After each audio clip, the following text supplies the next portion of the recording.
Yes, pino te yamo kopa mako nyege nyege festival. Nyege nyege festival en anyo.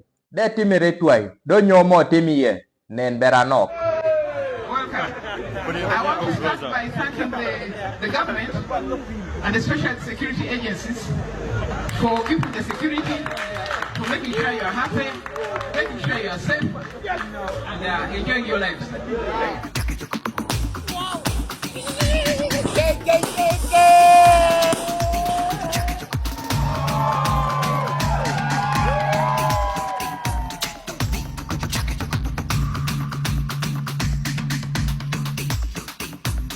As, iwudo be nyege nyege timere mano annually. Arabe timeri chel pi mwaka chi. Iwudo be maro timere mano idue me September.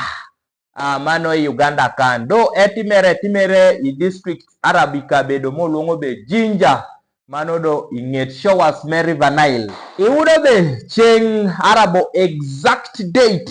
Mano me festival no. Me nyege nyege timere kede. It varies. Arabo liebedo fixed bala date me birth ni moyamo kede be ng'ato nywalo ibudwe kany medwe me kany so bul mwaka idwe me kany ibudwe kany udi ni timo birthday ni do festival ni arabo nyege nyege festival it varies according to that month so chieng merate fixed liangere but mainly omaro timen idwe me mano September mano ka festival ni otimere Iwudo be etimere mano pichengera dek arongwon. So what it implies nyuto be etem multi-day.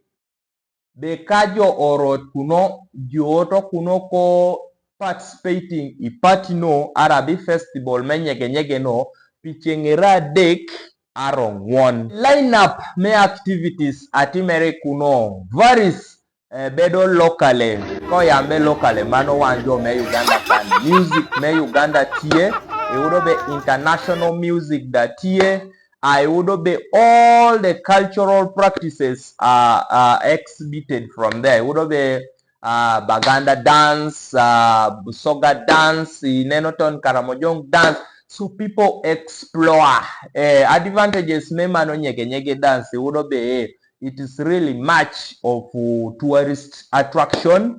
We have the shores of River Nile. Joamare kwang jochik.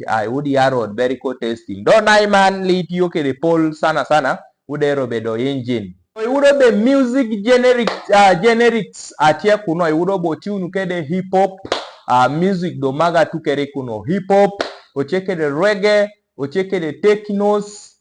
That's techno music. We have Afro beats and all the beats we have, they are exhibited there. There will be DJs dongo dongo sana, jogoch adongo dongo sana, kede locally made artists me wano tune kede gi East Africa. The gathering of kunopi mino jo happiness.